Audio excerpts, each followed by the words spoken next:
Hey guys, this video is going to serve as a warning to you guys on how much hype there is in the EV market right now and just an idea that maybe you should tread lightly these next few weeks or months depending on what the market does, because as the stocks go higher, the risk goes higher as well.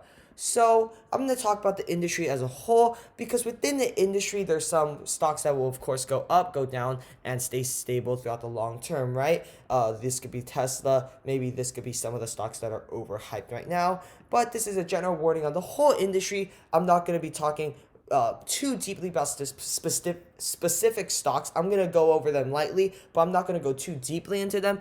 But there is some risk in the EV market right now because everything is going up and up and up and up so high. So I first wanted to touch upon Robinhood traders. Of course, everyone knows that these traders are known for huge hype. Maybe they're relatively new to the market and they're causing a lot of hype within the EV stocks right now and other stocks as well, because they just make an account and then they invest, maybe not knowing too much about the company, just knowing that a lot of people are investing in it. So let's look at Tesla. Okay, the pink is the actual price of the Tesla stock, and then the green is the number of Robinhood users that actually hold Tesla.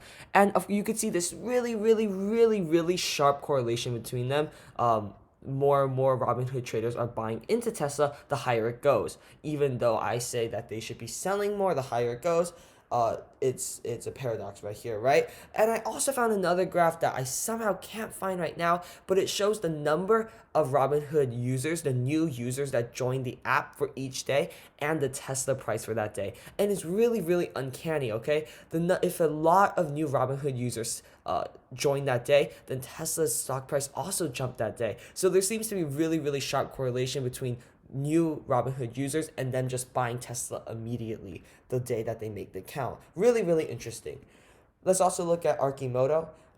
Huge. You can of course see the correlation between the green line, number of users, Robinhood users holding Aimoto, and then Aimoto's price itself. They're buying more and more the higher it goes up. Blink charging as well. We're just going to look at a couple more of these. Neo, of course, you can see the correlation over there. Switchback Energy Corporation. This one's interesting, but yes, you can still see the correlation, even though over here it's a little bit messed up. Workhorse, wow.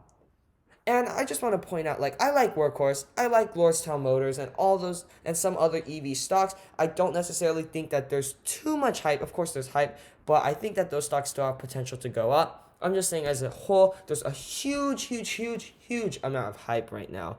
And let's look at some other figures, okay? Neo, $73.14 billion market cap.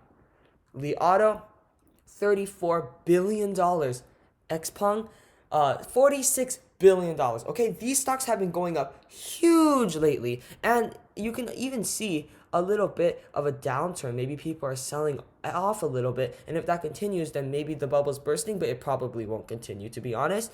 But I think that Investor Place sums it up the best. The problem is, with those huge market caps, they won't all be winners, right? Because the market is only so big, and even if each one grabs a certain market share, if we're overrating the market to begin with, then they can't all be winners just by simple math, right? And of course, everyone wants to find the next Tesla stock, and this is the reason why that they're investing in the electric vehicles to begin with, and they believe in the future as well. And I'm not saying Tesla's not going to do great things in the future. They are. But just to tread carefully, because maybe it's already priced into a certain degree, and if you overexpose yourself too much, maybe you're leaving yourself vulnerable. And if you're going for that lunge to try to get huge profits, maybe you're lunging too far, taking too much risk, and that ultimately ends in chaos, badness. So bottom line, we can all agree there's a certain amount of hype in EV stocks right now. That's a no-brainer, right? And just a general warning, just to be careful these upcoming months. It's going to be scary. We don't actually know what's going to happen, of course. I can't say 100% there's a bubble forming like I did in the title, but maybe we can see more and more hype, and maybe something like the dot-com burst can happen. Thanks for watching. Hit the like button if you like this video. Hit the subscribe. I plan to release more videos, maybe about what stocks you should buy, top growth stocks, stuff like that. So hit the subscribe button. Thanks for watching.